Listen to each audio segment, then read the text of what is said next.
नमस्कार, मी अदिती तरडे. साम टीव्हीच्या बुलेटिनमध्ये तुम्हा सर्वांचं स्वागत. बुलेटिनच्या सुरुवातीलाच बातमी आहे बॉलिवूड अभिनेत्री ममता कुलकर्णी हिच्या संदर्भातली. ममता कुलकर्णी किन्नर आखाड्याची महामंडलेश्वर झाली, मात्र शंकराचार्यांनंतरचं सर्वात मोठं असलेलं हे साधू संतांचं पद मिळवलेल्या ममताचा पुढचा प्रवास कसा असणार आहे, ती पुन्हा बॉलिवूडमध्ये परतू शकणार आहे का, यावरचा हा विशेष रिपोर्ट पाहूयात. महामंडलेश्वर ममताचं पद किती मोठं?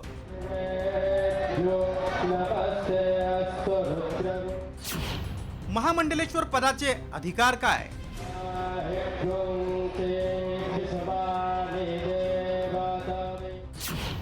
महामंडलेश्वर ममता काय करणार?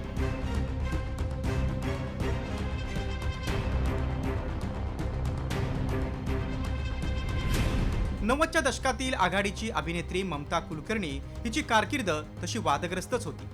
तिने 1993 मध्ये एका मॅगझिनसाठी टॉपलेस फोटोशूट करून खळबळ उडून दिली होती. नंतर तिचे अंडरवर्ल्डशी संबंध असल्याच्या बातम्या प्रसिद्ध झाल्या. पुढे ती ड्रग्ज माफिया विकी गोस्वामी सोबत असल्याचंही बोललं गेलं. वर्ष 2000 पासून ती भारतापासून दूर परदेशात राहिली आणि अचानक 2024 मध्ये पुन्हा भारतात आली.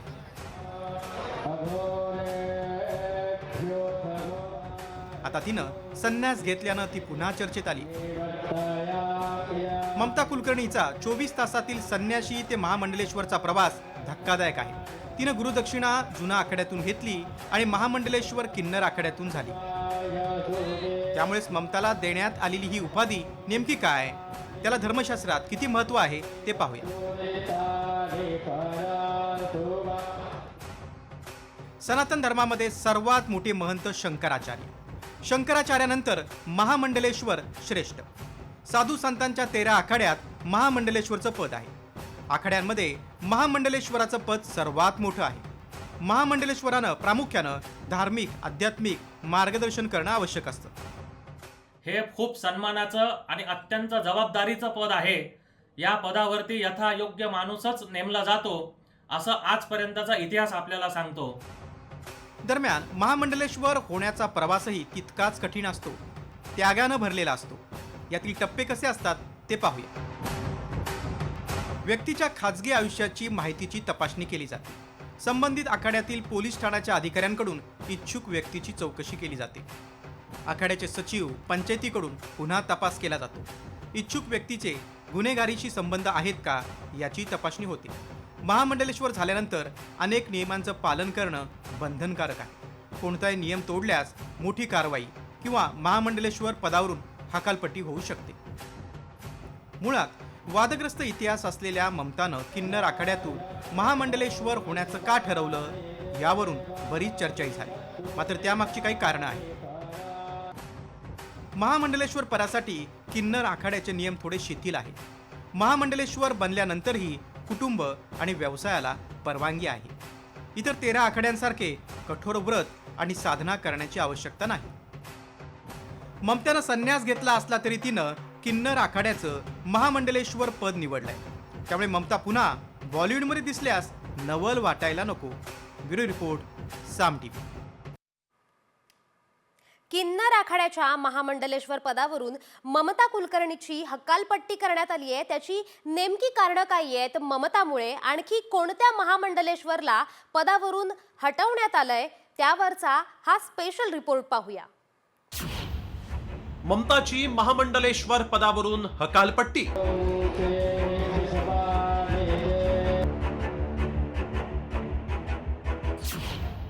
ममताला दीक्षा देणाऱ्या लक्ष्मीलाही हटवलं.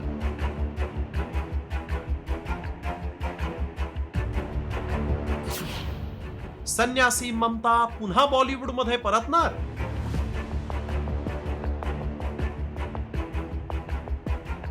ममता कुलकर्णी जैसी फिल्म स्टार जिनका संबंध डी कंपनी के साथ है. ऐकलं, या किन्नर आखाड्याच्या पहिल्या महामंडलेश्वर हेमांगी सखी यांनी ममता कुलकर्णीच्या महामंडलेश्वर पदाला आक्षेप घेतला आणि महाकुंभमेळ्यात वादाची ठिणगी पडली. आणि अखेर साध्वी ममताची किन्नर आखाड्याचे संस्थापक ऋषीदास यांनी महामंडलेश्वर पदावरून हकालपट्टी केली. ममताच्या हकालपट्टीची कारण पाहूयात. ममतावर देशद्रोही प्रकरणातील आरोप असल्यानं आखाड्याचा विरोध. आखाड्याच्या परंपरांचं पालन न करता वैराग्याच्या दीक्षेऐवजी महामंडलेश्वर पदाची दीक्षा दिली. ममताला देण्यात आलेलं पद असंविधानिकच नाही तर सनातन धर्माच्या विरोधी असल्याचं मत. प्रयागराजमध्ये सुरू असलेल्या महाकुंभ मेळ्यात स्वतःचं पिंडदान करत ममता कुलकर्णीनं संन्यास घेतला. मात्र ममताचा पट्टाभिषेक करत थेट महामंडलेश्वर पद तिला दिलं गेलं. एवढंच नाही तर ममताला श्री यमाई ममता नंदगिरी हे नवं नावही देण्यात आलं. त्यामुळे वाद विकोपाला गेलाय. विशेष म्हणजे ममताला दीक्षा देणाऱ्या किन्नर आखाड्याच्या लक्ष्मीनारायण त्रिपाठीचीही आचार्य महामंडलेश्वर या पदावरून हकालपट्टी करण्यात आली. लेकिन ममता कुलकर्णी जैसे जिस व्यक्ति के ऊपर देशद्रोह का आरोप है, जिसके ऊपर देशद्रोह के कार्यों में लिप्त होने का आरोप है और जो सिद्ध भी हुआ है, जिसमें उनको जो है परेशानियां भी झेलनी पड़ी है, उन्हें अभ्यागत न बनाकर वैराग्य या संन्यास न देकर के सीधे जो महामंडलेश्वर का जो पद दिया गया वो न्याय उचित नहीं है. बड़ी दुख की बात है कि एक पब्लिसिटी की खातिर व्यक्ति कुछ भी हद तक गिर जा रहा है. आज अगर यही ममता इस्लाम कबूल लेती तो ये धर्माचार्य जो बन रहे हैं और जो हैं ये क्या कुछ बोलते तभी? आज वो सनातनी बच्चा सनातन में आ गया तो सबको पेट में दर्द हो गया और ऋषि अजय दास को हम कहां से जानेंगे. काम क्रोध मोह मत्सर त्याग करून ममता साध्वी झाली खरी. मात्र आता तिचं पद गेल्यामुळे ती सामान्य साध्वी म्हणूनच पुढचं आयुष्य जगणार की पुन्हा सिनेसृष्टीत परतून आपल्या अदांनी प्रेक्षकांना घायाळ करणार याकडे तिच्या चाहत्यांचं लक्ष लागलंय. ब्युरो रिपोर्ट, साम टीव्ही न्यूज. महाकुंभ मेळ्यात घाऱ्या डोळ्यांच्या सुंदर युवतीचा व्हिडिओ व्हायरल झालाय आणि तो व्हिडिओ तुम्हीही पाहिला असेल. मोनालिसा म्हणून ओळखली जाणारी ही युवती आहे. तिचं आडनाव आहे भोसले. महाकुंभ मेळ्यात तिनं 10 कोटी रुपये कमावल्याचा दावा केला जातोय. पाहुयात या मागचं नेमकं सत्य काय आहे आणि काय आहे असत्य, त्यावरचाच हा special report. प्रयागराजच्या महाकुंभात मोनालिसाची lottery.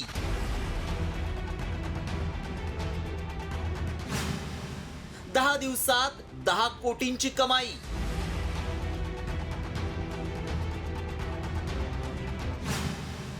Viral message मागचं सत्य काय?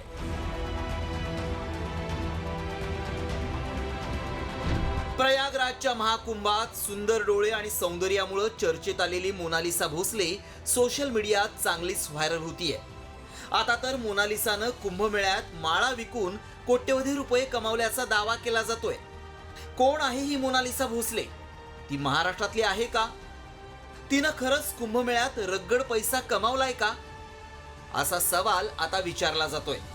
त्यापूर्वी व्हायरल मेसेजमध्ये नेमका काय दावा करण्यात आलाय पाहूयात. कुंभमेळ्यात सुंदर डोळ्यांची मोनालिसा भोसले सर्वांचंच लक्ष वेधून घेतीये. तिनं माळा विकून 10 दिवसात 10 कोटी रुपयांची कमाई केली आहे. या मेसेजमुळे मोनालिसा सोशल मीडियात पुन्हा एकदा चर्चेत आली आहे. यंदाच्या कुंभमेळ्यात साध्वी हर्षानंतर प्रत्येकाच्या तोंडात नाव आहे ते मोनालिसाचं. आपल्या सुंदर डोळ्यांमुळे मोनालिसा आकर्षणाचा केंद्रबिंदू ठरली आहे. यूट्यूबर्स पासून ते सेल्फी घेणाऱ्यांपर्यंत सगळेच जण मोनालिसाच्या सौंदर्याचं कौतुक करतायत. मात्र तिनं खरंच 10 दिवसात 10 कोटी रुपयांची कमाई केली आहे का, यावरून सोशल मीडियात चर्चाही रंगू लागली आहे. त्यामुळे आम्ही या मेसेजची पडताळणी केली. आम्ही इंटरनेटवर मोनालिसाचे व्हिडिओ पडताळून पाहिले. तेव्हा तिनं दिलेली एक मुलाखत समोर आली. त्यात तिनं आपल्या कमाईबाबत स्पष्टपणे खुलासा केलाय. तिनं या मुलाखतीत काय म्हटलंय पाहूयात. कुछ भी नहीं मिला भैया. क्या कह दिया कि 10 दिन में उन्हें 10 करोड़ रुपए कमा लिए. इतने कमाते तो हम यार. कुछ भी नहीं मिला भैया. क्या कह दिया कि 10 दिन में उन्हें 10 करोड़ रुपए कमा लिए. इतने कमाते तो हम यार. त्यामुळे आमच्या पडताळणीत काय सत्य समोर आलं पहा.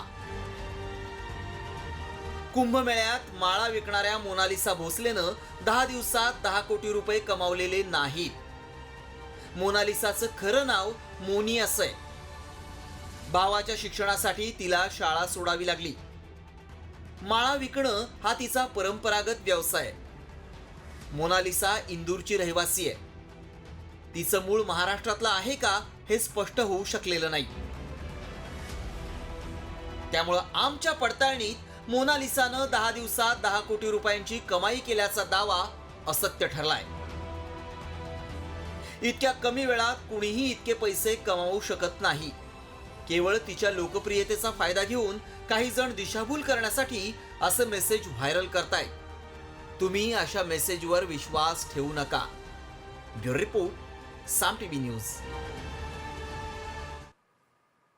यंदाचा महाकुंभमेळा साधू संतांपेक्षा मॉडेल आणि सिने अभिनेत्रींमुळेच चर्चेत आहे. त्यात आणखी एका हवाई सुंदरीची भर पडली आहे. या हवाई सुंदरीनं थेट नोकरीवर पाणी सोडत साध्वी होण्याचा निर्णय घेतलाय. कोण आहे ही हवाई सुंदरी, पाहुयात यावरचा एक विशेष रिपोर्ट.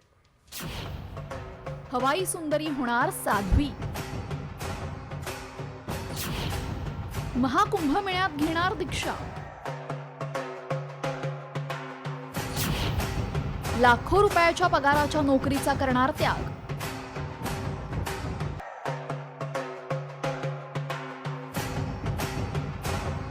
एकशे 44 वर्षांनंतर येणारा महाकुंभ मेळावा हा सर्वार्थानं विलक्षण ठरतोय. या कुंभमेळ्यात मॉडेल हर्षा रिछारिया, बॉलिवूड अभिनेत्री ममता कुलकर्णी आणि IIT बाबाची जोरदार चर्चा रंगली. आणि आता यामध्ये आणखीन एक भर पडलेली आहे, ती म्हणजे एका हवाई सुंदरीची. ममता कुलकर्णी नंतर आता डीजा शर्मा ही हवाई सुंदरी साध्वी होण्याची दीक्षा घेणार आहे. डीजा शर्मा ही MCOM झाली असून हवाई सुंदरी म्हणून तिला लाखोंचा पगार आहे. मात्र या सर्वाचा त्याग करून तिनं थेट दीक्षा घेऊन साध्वी होण्याचा निर्णय घेतलाय. तिनं आपल्या Instagram पोस्टमध्ये काय लिहिलंय पाहूयात. मी लवकरच दीक्षा घेऊन संन्यास घेणार आहे. माझ्या आईच्या निधनानंतर माझ्या आयुष्यामध्ये काहीही उरलेलं नाही. आपण जितकं धार्मिक राहू आणि परमेश्वरावर श्रद्धा आणि विश्वास ठेवू तितकी मानसिक शांती मिळेल. तुम्ही तुमचं दुःख लोकांसमोर मांडाल तर ते कमी न होता वाढत जाईल आणि त्यामुळे देवाचं नाव घेत राहा. हवाई सुंदरी डीजा शर्मानं संन्यास घेण्याचा निर्णय Instagramवर जाहीर केल्यानंतर अनेकांनी प्रसिद्धीच्या हव्यासापोटी अशा घोषणा केल्या जात असल्याचा आरोप करत टीका केली आहे. हवाई सुंदरी डीजा शर्मा ही साध्वी बनेल की नाही हे येणाऱ्या काळात कळेलच. परंतु नेम, फेम आणि गडगंज श्रीमंती असली तरीही मनशांतीसाठी अध्यात्माच्या मार्गाला जात असल्याचं चित्र या महाकुंभ मेळ्यामध्ये दिसून येतंय.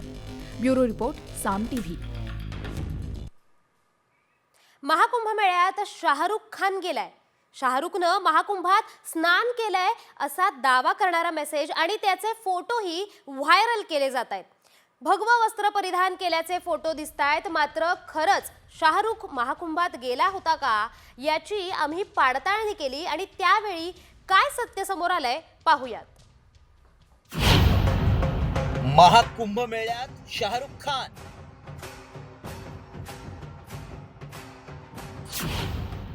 भगव्या वस्त्रात महाकुंभात स्नान.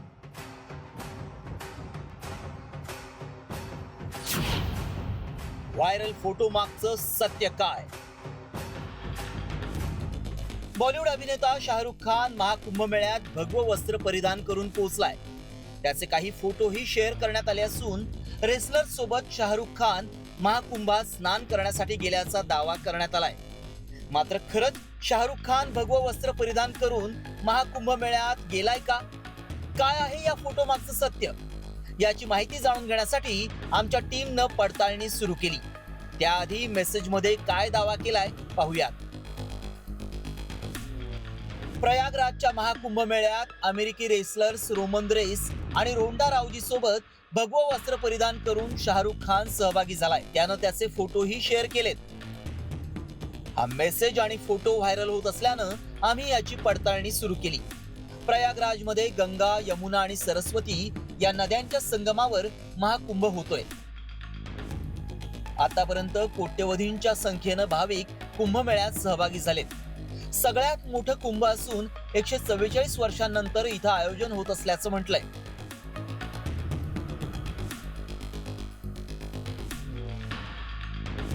या कुंभमेळ्यात बिझनेसमन, सेलिब्रिटींनी हजेरी लावली. ममता कुलकर्णीनं तर संन्यास घेतला. यासोबतच सपना चौधरी, रेमो डिसूजानंही कुंभामध्ये स्नान केलं.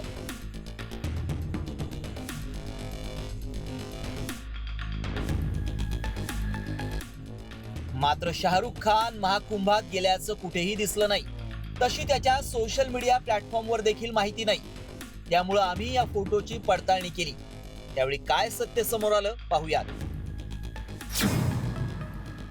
शाहरुख खान महाकुंभात गेलेला नाही. भगवं वस्त्र परिधान केल्याचा फोटो एआयच्या माध्यमातून बनवण्यात आलाय. अमेरिकन रेसलर्स आणि शाहरुख कुंभात गेल्याचा दावा खोटा आहे. लोकांची दिशाभूल करण्यासाठी एआय फोटो व्हायरल करण्यात आलाय. आता एआयच्या माध्यमातून असे अनेक फोटो व्हायरल केले जात आहेत. मात्र काहींना ते लगेच ओळखणं शक्य होत नाही आणि यावरूनच सोशल मीडियावर चर्चा होऊन पुढे वाद निर्माण होतात. मात्र आमच्या पडताळणीत शाहरुख महाकुंभात गेल्याचा दावा असत्य ठरलाय. ब्युरो रिपोर्ट, साम टीव्ही न्यूज. महाकुंभ मेळ्यात सध्या साधू संत, साध्वी अन संन्यास अशी बरीच चर्चा रंगतीये. कोणी काट्यावर झोपतंय तर कुणी IITN आहे तर कुणी साध्वी बनून प्रसिद्ध होतंय. मात्र याच कुंभमेळ्यात साधूंमध्ये एक वर्ग असाही आहे ज्याची सामान्य माणसाला काहीशी भीती वाटते. साधूंच्या या वर्गाला अघोरी संप्रदाय म्हणून ओळखलं जातं. अघोरी कसे बनतात पाहूया त्यावरचा एक स्पेशल रिपोर्ट. अघोरींच्या प्रवासाची इनसाइड स्टोरी. अघोरी साधू म्हणजे नेमकं कोण? नागा आणि अघोरींमध्ये काय फरक? घोर म्हणजे भीती. अघोरी म्हणजे असा मनुष्य की ज्याला कशाचीही भीती वाटत नाही. अघोरी साधू म्हटलं की डोळ्यांसमोर जटा असलेले, अंगाला भस्म फासलेले, गळ्यात मानवी कवट्यांच्या माळा घालणारे साधू येतात. या रूपामुळे देखील अनेकदा त्यांची भीती वाटते. मात्र त्यांच्या अघोरी या नावाचा अर्थ यापेक्षा अगदीच भिन्न आहे. सरळ मार्गी असणारा, भीतीदायक नसलेला, कोणताही भेदभाव न करणारा असा याचा खरा अर्थ. बहुतांश लोक हे अघोरी आणि नागा साधू या दोघांमध्ये गोंधळतात. अनेकांना ते सारखेच वाटतात. मात्र ते दोघेही वेगळे आहेत. त्यांची शिक्षा आणि परीक्षा तसंच राहणीमान सर्वच वेगळं आहे. दोघांमध्ये काय फरक आहे पाहूया. अघोरी आणि नागा हे साधू दोन्ही महादेवाचे भक्त असतात. अघोरी स्मशानात राहतात. अघोरी विद्या प्राप्त होण्यासाठी तंत्रमंत्रांची साधना करतात. नागा साधू शाकाहारी असतात. नागा साधू कधीच अंगावर कपडे घालत नाही. अघोरी पंथात कोणतीही सक्ती नसते. अघोरी 3 प्रकारची तंत्र साधना करतात: शिवसाधना, स्मशान साधना आणि शवसाधना. नागा साधू केवळ शिवसाधना करतात. खरे अघोरी कुणाकडूनही पैसे घेत नाहीत. अघोरी संप्रदाय मानणाऱ्यांची संख्या तशी कमी आहे. अघोरी रीतीचे योग्य पद्धतीनं पालन करणारे खूपच कमी लोक आहेत. त्यातही अघोरी बनण्यासाठी काही टप्पे असतात. अघोरी बनण्यासाठी एका गुरुची गरज असते. गुरूंकडून बीजमंत्र मिळणं हे आवश्यक. गुरूंनी दिलेल्या आज्ञेचं पालन आवश्यक. गुरु शिष्याच्या हाताला, गळ्यात आणि कमरेला काळा धागा बांधतात. शिष्याला अघोर साधनेच्या काही नियमांची ओळख करून देतात. महादेवाचं साक्षात दर्शन करून मोक्ष प्राप्ती हेच अघोरीचं एकमेव ध्येय असतं. अघोरींकडून संपूर्ण कुटुंबाचा त्याग केला जातो. सामान्यपणे समाजानं नाकारलेल्या गोष्टींचा स्वीकार अघोरी साधू करतात.